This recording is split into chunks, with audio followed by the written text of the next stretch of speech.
ذہن اور دماغ میں ادھر ادھر کے افکار نہ ہوں، نہ کمیونزم ہو، نہ سیکولرزم ہو، نہ کیپٹلزم ہو، سارے ازموں کے جنازے نکال دیے جائیں، بس صرف اسلامزم باقی رہے گا، اسلام باقی رہے گا، کیونکہ اللہ پاک نے کس چیز کو پسند فرمایا؟ ان الدین عند اللہ الاسلام، بے شک اللہ کے نزدیک زندگی گزارنے کا طریقہ صرف الاسلام ہے، کنڈکٹ آف لائف کیا ہے؟ صرف الاسلام۔ اور اسلام کے معنی اپنے کو سرنڈر کر دینا، اپنے کو سبمٹ کر دینا، submission to the will of God, خدا کی مرضیات کے آگے اپنے کو ہم پیش کر دیں، ہماری کوئی رائے نہیں، ہماری کوئی بات ہی نہیں ہے، یہاں تو بات اللہ کی ہے، اللہ کا حکم ہے اور اس کے پیغمبر کا حکم ہے۔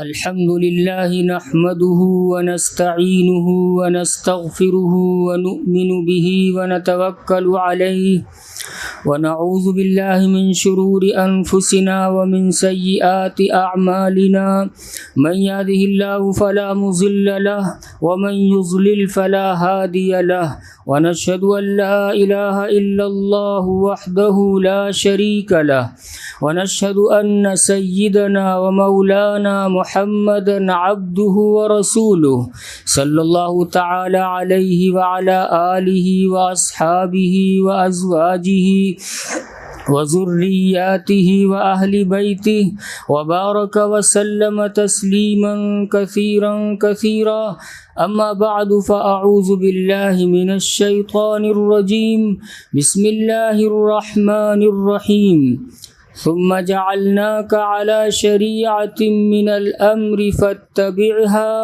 ولا تتبع أهواء الذين لا يعلمون، وقال تعالى يا أيها الذين آمنوا ادخلوا في السلم كافة ولا تتبعوا خطوات الشيطان إنه لكم عدو مبين، وقال صلى الله عليه وسلم بعثت معلما، وقال صلى الله عليه وسلم بعثت لأتمم مكارم الأخلاق، او كما قال صلی اللہ علیہ وسلم۔ بزرگان محترم، برادران اسلام، دینی اور ایمانی بھائیوں، آج مجھے آپ سے جو گفتگو کا موقع مل رہا ہے جمعے کے اس مبارک دن، اور اللہ تعالیٰ کے اس گھر میں، مسجد میں، اس پر ہم سب سے پہلے اللہ تعالیٰ کا شکر ادا کرتے ہیں اور آپ کا بھی شکریہ ادا کرتے ہیں۔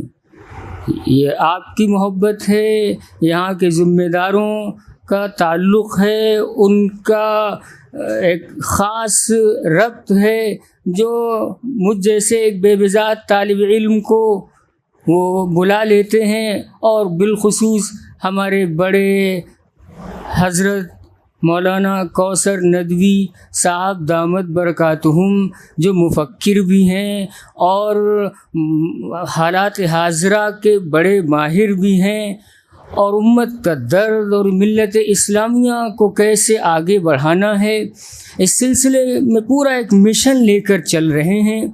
وہ جب چلتے ہیں تو وہ کوئی ایک شخص نہیں چلتا ہے، ایک مشن چلتا ہے، ایک ویژن چلتا ہے۔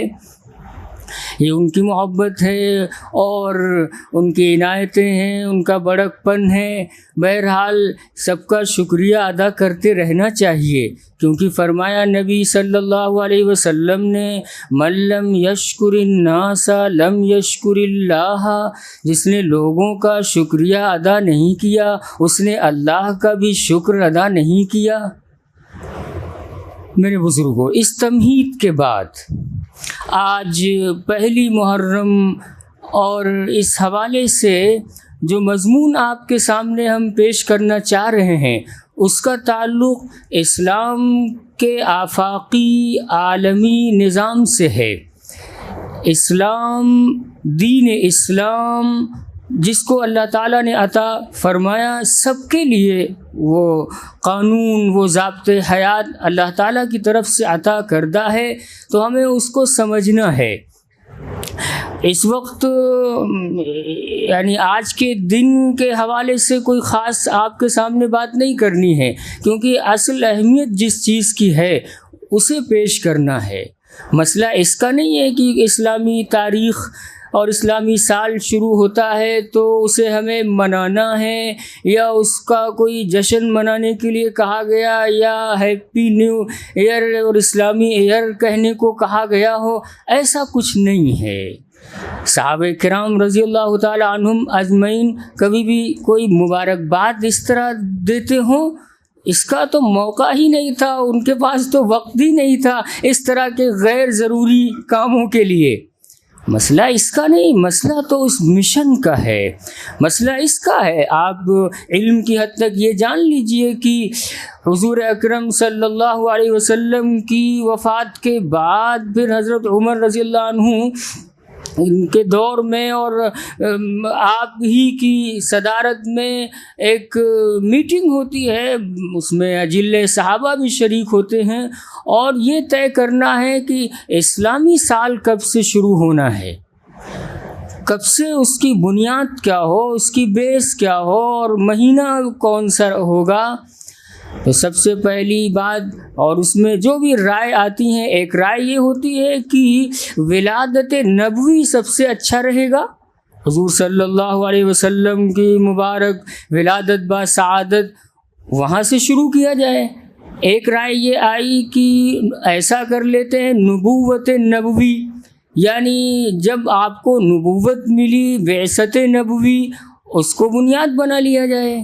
ایک رائے یہ آئی کہ ہجرت نبوی، ایسا کر لیا جائے۔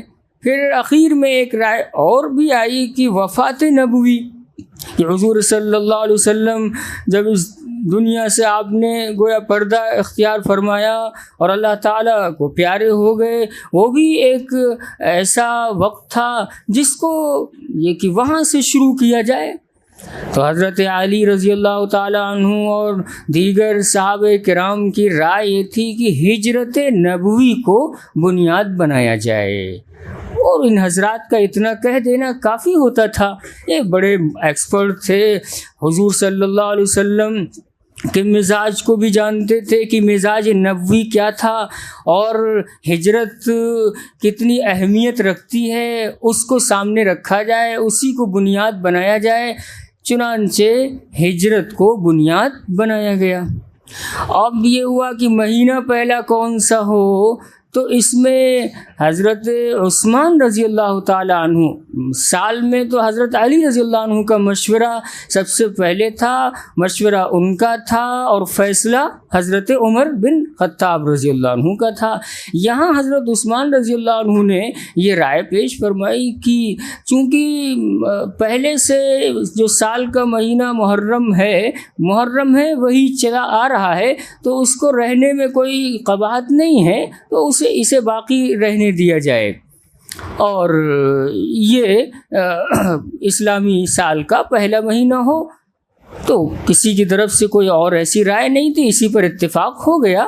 تو بہرحال پہلا مہینہ، اس کے بعد کہیں یہ ہو کہ اب اس کے بعد مسلمانوں کو سارا فوکس، ساری انرجی اس پہ خرچ کر دینی ہے کہ آج جو ہے وہ اگر کوئی ہیپی نیو ایئر نہ بولے تو وہ تو ارے نہیں، یہ سب کچھ نہیں ہوتا ہے۔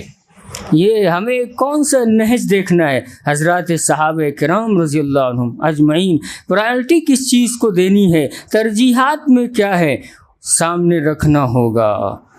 اسلام قوالیوں کا نام نہیں ہے، اسلام ایسے ہی باتوں کا نام نہیں ہے، اسلام تو ورک چاہتا ہے، ورک۔ اللہ فرماتا قرآن میں وَقُلِ اعْمَلُوا فَسَيَرَى اللَّهُ عَمَلَكُمْ وَرَسُولُهُ وَالْمُؤْمِنُونَ۔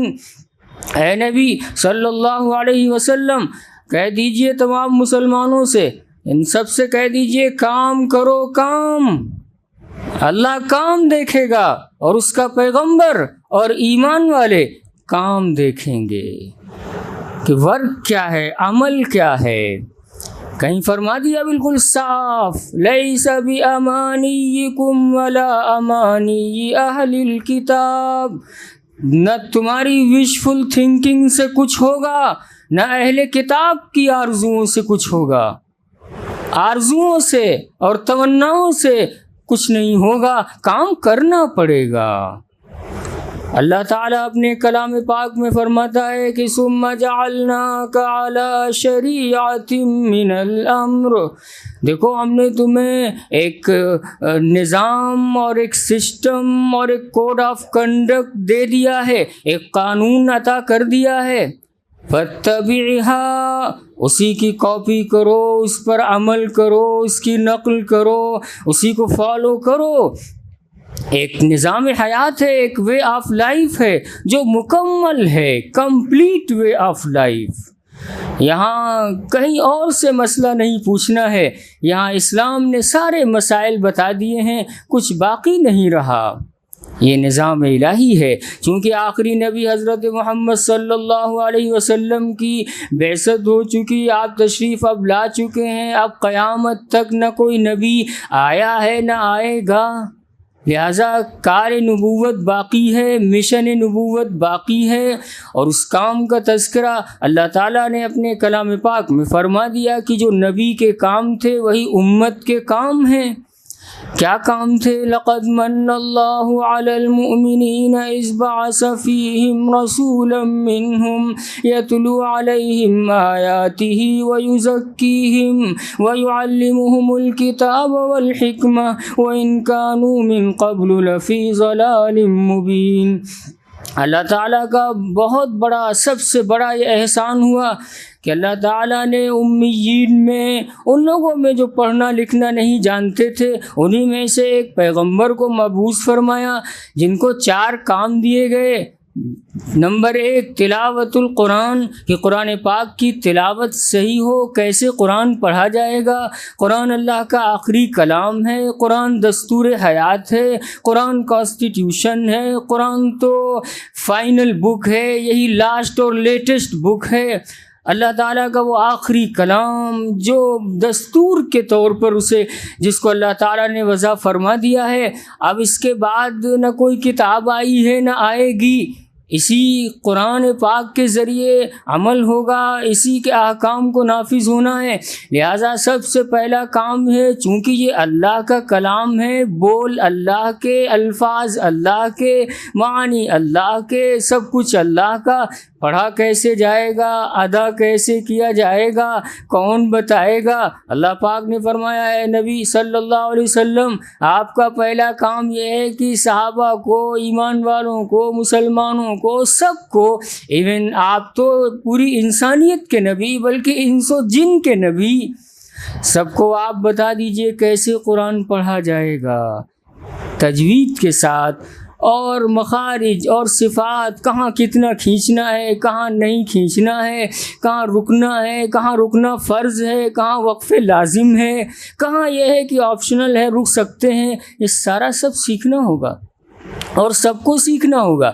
یہ نہیں ہے کہ حافظ جی اور مولانا صاحب تو ٹھیک پڑھ لے رہے ہیں تو بس کافی ہے، نہیں، ہر امتی کی یہ ذمہ داری ہے کہ وہ اس کا قرآن اچھا ہو، کیونکہ نماز میں قرات ایک بڑا جز ہے، قرات قرآن جو ہے نماز کا ایک بہت بڑا حصہ ہے۔ اگر ہمیں قرات ہی ہماری صحیح نہیں، قرآن صحیح نہیں، تو پھر اپنے لیے استاذ کا انتظام کیجئے۔ جیسے آپ بچے کے لیے ٹیوشن لگوا رہے ہیں تو کوئی اچھا حافظ، قاری، عالم، جس کو آپ بہتر سمجھتے ہوں، تو ان سے اپنے لیے بھی کہ ہمارا بھی قرآن سن لیجئے، یہ پہلا کام ہے۔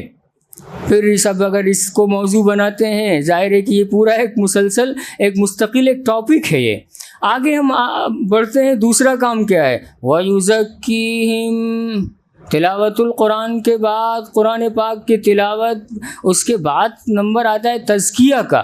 تزکیہ کہتے ہیں اوور ہالنگ کو، یعنی بالکل صفائی اور اچھے سے سروس ہو جائے دل و دماغ کی، نظریات کی، باطن کی، ظاہر کی، فرد کی، جماعت کی، معاشرے کی، ہر طرح سے اس کا تزکیہ ہونا ہے، اسے پاک صاف کرنا ہے، اسے یوں کہیے کہ زمزم سے غسل دے دینا ہے، تاکہ افکار ذہن اور دماغ میں ادھر ادھر کے افکار نہ ہوں، نہ کمیونزم ہو، نہ سیکولرزم ہو، نہ کیپٹلزم ہو، سارے ازموں کے جنازے نکال دیے جائیں، بس صرف اسلامیزم باقی رہے گا، اسلام باقی رہے گا۔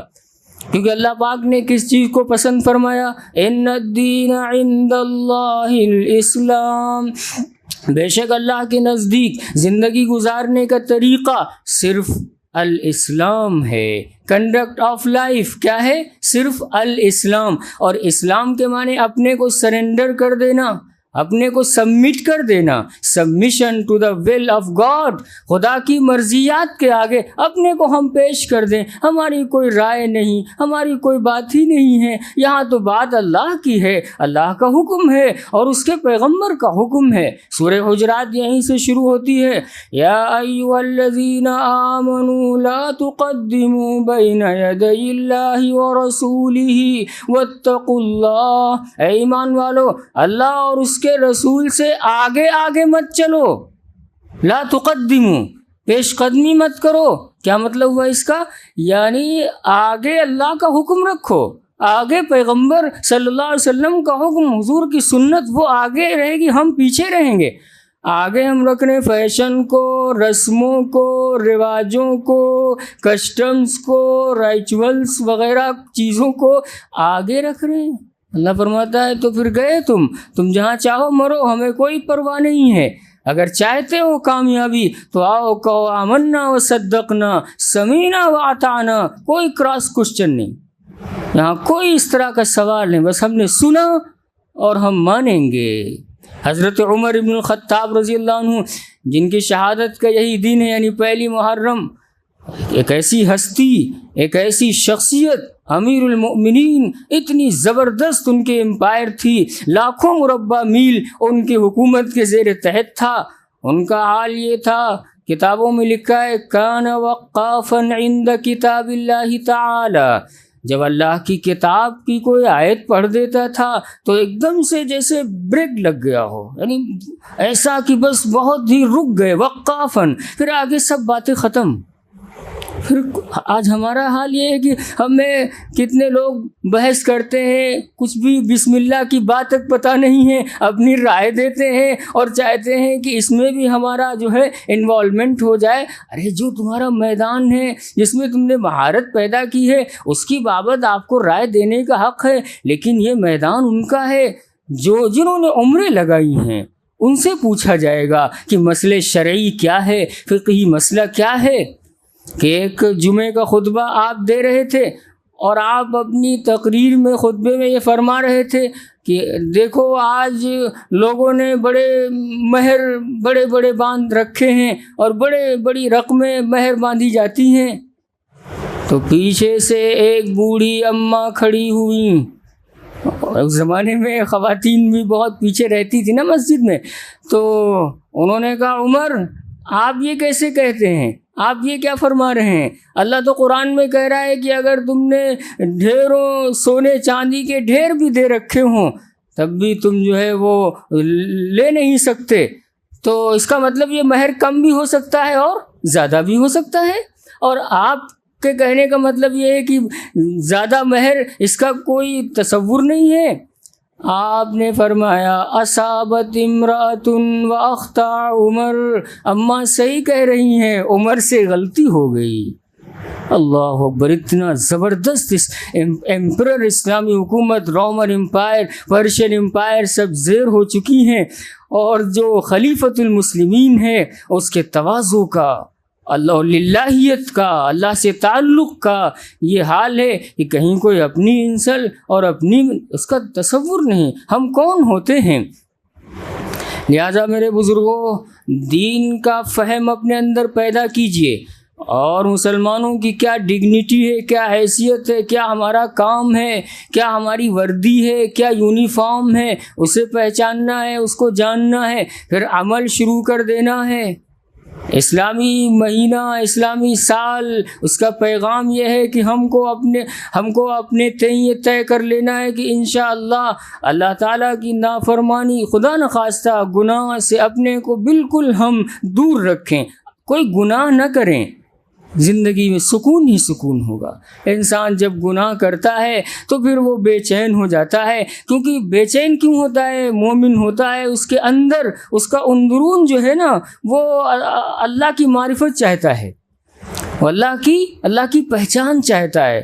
اللہ پاک نے پیدا ہی اس طرح فرمایا ہے، اس طرح انسان کی وائرنگ فرمائی، اس کو ڈیزائن فرمایا ہے اپنے لیے۔ اس لیے جو روح ہے یہ انسان یعنی ظاہر ہے کہ جسم اور روح کا جو مجموعہ ہے، جسم مٹی سے ملا، مٹی میں بنا اور مٹی میں رل مل جاتا ہے، روح اوپر سے آئی، اللہ کے پاس سے آئی، تو ہمارا جو روحانی نظام ہے وہ اوپر کو جھانکتا ہے، ہماری روح اوپر کی باتیں سننا چاہتی ہے، عالم برزخ، عالم بالا، اللہ کا لوح محفوظ، عرش و کرسی، سدرۃ المنتہا، آخرت کی کامیابی، یہ روح کی غذا ہے۔ آج ہم جسم کی غذا کا تو سارا انتظام کر رہے ہیں، وہ کپڑے سیے جا رہے ہیں جسم کے لیے، کھانا جسم کے لیے، مشروبات جسم کے لیے، اور دوا جسم کے لیے، اور روح بیمار ہے۔ روح کی غذا کہاں ہے؟ روح کی غذا قرآن کی تلاوت ہے، روح کی غذا حضرت محمد الرسول اللہ صلی اللہ علیہ وسلم پر درود و سلام ہے، حضور اکرم علیہ پاک صلی اللہ علیہ وسلم سے تعلق ہے۔ لہٰذا یہ طے کیا جائے کہ انشاءاللہ ہم اس پیغام کو سمجھیں گے اور اپنے موقف پر قائم رہیں گے، اور وہ اللہ پاک نے جو فرمایا ان اللہ اشتری من المؤمنین انفسهم واموالهم بان لهم الجنہ، بے شک اللہ تعالیٰ نے پرچیز کر لیا ہے، خرید لیا ہے ایمان والوں سے ان کی جانوں کو اور ان کے مالوں کو جنت کے بدلے۔ قیمت کیا؟ قیمت اللہ نے جنت دے دی۔ تو یہ سودا ہو چکا ہے، یہ ایک پیکٹ ہوا ہے، ایک ڈیل ہوئی ہے۔ اگر ہم اور آپ بھول گئے ہیں تو پھر سے یاد کر لیں کہ اللہ پاک کے ہاتھ ہم اپنی جان اور اپنا مال، ظاہر ہے کہ یہ سب ہے تو اللہ ہی کا، یہ تو پیار میں فرماتا ہے کہ چلو یہ تمہارا ہے، ہم کو دیتے ہو، سب اللہ کا دیا ہوا ہے، جو کچھ ہمارے پاس ہے سب اللہ ہی کی امانت ہے۔ وہ فرماتا ہے ہم نے خرید لیا ہے، اب تم کو کیا کرنا ہے؟ یقاتلون فی سبیل اللہ، اللہ تعالیٰ کے راستے میں اگر موقع جنگ کا ہے تو وہ جنگ کرتے ہیں، فیقتلون ویقتلون، تو دشمنوں کو مارتے بھی ہیں اور شہید بھی ہوتے ہیں، غازی بنتے ہیں، مجاہد بنتے ہیں، کمانڈر بنتے ہیں۔ اور وعدن علیہ حقا فی التوراۃ والانجیل والقرآن، یہ اللہ کا وعدہ ہے ایسا پختہ، اتنا پکا، ایسا مضبوط، جو اولڈ ٹیسٹمنٹ میں اور نیو ٹیسٹمنٹ، تورات اور انجیل میں جس کو درج کر دیا گیا، اور والقرآن، اور قرآن پاک میں تو بڑی وضاحت سے اسے منشن فرما دیا گیا ہے کہ یہ اللہ کا وعدہ ہے، اور برا اللہ وعدہ فرمائے تو کوئی شک رہ جائے گا؟ کوئی شریف آدمی ہم سے وعدہ کرتا ہے ہم آپ کو 100 روپے دیں گے تو ہمیں یقین ہوتا ہے کہ یہ شریف ہیں، یہ اچھے ہیں، یہ انہوں نے کہا یہ دیں گے۔ بھلا اللہ وعدہ فرمائے، اللہ نے فرمایا کوئی شک و شبہ نہیں ہے، اپنے مشن کو یاد رکھنا، جان و مال کی قربانی۔ اگر ابھی بقرعید کا مہینہ عید الاضحیٰ گزرا، اگر وہ بہت سے ناحیوں سے مال کی قربانی کا تھا، وہاں ہم سے جان کے لیے نہیں کہا گیا، یہ نہیں کہا گیا کہ اسماعیل علیہ السلام کی طرح تمہارا بھی امتحان ہونا ہے۔ فرمایا تم تو ایک علامت، کوئی جانور ذبح کرو، اللہ ہمارے لیے، یعنی اللہ فرماتا ہے ہمارے لیے کرو، بس صرف ہمارے لیے کرو، ذرا ہم دیکھیں گے تم کس کے لیے کرتے ہو، نام و نمود کے لیے، شہرت نہیں، صرف اللہ کے لیے۔ تو وہاں وہ اگر مال کی قربانی کا تھا تو یہ مہینہ جان کی قربانی کا، کہ اگر موقع ایسا ہے کہ بس کربلا ایک تیار ہے، اور پھر یہ کہ اپنے موقف پر قائم رہنا ہے۔ حضرت حسین رضی اللہ تعالی عنہ نے جب ایک فیصلہ فرما لیا تھا تو اللہ تعالیٰ ہی نے قرآن میں فرمایا فَإِذَا عَزَمْتَ فَتَوَكَّلْ عَلَى اللَّهِ، جب کسی بات کا پختہ ارادہ کر لو، کسی بات میں، کسی مسئلے میں جب ایک رائے مضبوط بن جائے، ارادہ کر لو پختہ، تو پھر اللہ پر بھروسہ کرو۔ یہی سب آیتیں ان کے سامنے تھیں، روکا بہت سے صحابہ نے، لیکن تاکہ سفر ہونا ہے، آپ تشریف لائے کوفہ۔ تو بہرحال وہاں نوبت یہاں تک پہنچ گئی کہ اب تو جان بھی دینی ہے، تو اللہ کے لیے جان بھی قربان، اولاد تو اولاد بھی قربان، نہیں معصوم بچے بھی جو ابھی دودھ پی رہے ہیں، ابھی فیڈ کرایا جا رہا ہے، ان کو بھی اللہ کے لیے، تو اللہ کے راستے میں وہ بھی قربان نہ، ایک کیا اللہ اگر 100 ہوتے تو سب تیرے نام پہ قربان ہوتے۔ تو جان و مال کا تقاضا ہمیشہ سے رہا ہے کہ دین کے لیے، اسلام کے لیے، مکی دور میں بھی تھا، مدنی دور میں بھی تھا، آج بھی مسلمانوں سے تقاضا ہے کہ جان و مال کی قربانی پیش کرو۔ ظاہر ہے اس کے بغیر دین کو کیسے آگے بڑھا پائیں گے بھائی؟ قتال کے لیے بھی اگر معرکہ برپا ہے، اس کے لیے بھی بغیر تیاری کے تو نہیں ہوگا، پوری تیاری ہوتی ہے، پھر توکل اللہ کی ذات پہ ہوتا ہے، پھر دعا کے لیے ہاتھ اٹھتے ہیں کہ اللہ ہم نے اپنی طرف سے پوری کوشش کر لی ہے، اس سے کچھ نہیں ہوگا۔ یہ حکم آپ کا چونکہ دیا ہوا ہے کہ اسباب کا اختیار کرنے میں اگر تم نے کوئی کوتاہی کی تب بھی ہم آخرت میں پکڑ لیں گے، لیکن یہ بھی یاد رکھنا یہ سینسٹیو مسئلہ ہے کہ اسباب سے فی نفسی کچھ نہیں ہوتا ہے، مسبب الاسباب سے ہوتا ہے۔ یہ تو ہے، لیکن بہت سے لوگ بہت صحیح سمجھا نہیں پاتے، تو وہ کہتے ہیں کہ نہیں، ارے کسی سے کچھ نہیں ہوتا، بس اللہ سے ہوتا ہے۔ ارے یہ کون کہے گا کہ اللہ سے نہیں ہوتا ہے؟ اللہ ہی سے ہوتا ہے، اور اللہ ہی نے فرمایا، اور اللہ فرماتا وَأَعِدُّوا لَهُم مَّا اسْتَطَعْتُم مِّن قُوَّةٍ، وہ اللہ جو چاہے تو مٹی کو سونا بنا دے، جو چاہے کرے۔ وہ فرماتا مسلمانوں تیاری کرو، طاقت رکھو، اچھے گھوڑے تیار رکھو، یہ اللہ فرما رہا ہے۔ لہٰذا اس سمجھنے، اس کو اسلامی مزاج کو اس کا فہم ہونا چاہیے، کہاں کیا حکم ہے، کتنا بیلنس کیا گیا ہے۔ تو انشاءاللہ بس بات ختم کرتے ہوئے ہم طے کرتے ہیں انشاءاللہ، کیا کہتے ہیں، زبان سے بولتے ہیں کہ ہم اللہ کے دین کا کام کریں گے انشاءاللہ۔ کیا ہم قرآن پاک کی تلاوت اپنی صحیح کریں گے؟ یہ پہلا دن ہے آج، پہلی محرم، تو آج یہ طے کر لیا جائے انشاءاللہ۔ بس مسجد سے نکل کر بس یہ کہ ہم نے اب طے کر لیا ہے کہ اس بار انشاءاللہ اسلامائزیشن کا کام کرنا ہے، بس اسلامیانے کی کوشش کرنی ہے اللہ کے دین کے لیے۔ یہی مسئلہ آخر کا ہے۔ دنیا کے لیے ہم نے بہت کیا، ہم دیکھیں ہم اپنے اللہ کے لیے کیا کر رہے ہیں، آخرت کے لیے کیا کر رہے ہیں۔ اللہ تعالی ہم سب کو کہنے سننے سے زیادہ عمل کی توفیق عطا فرمائے۔ وآخر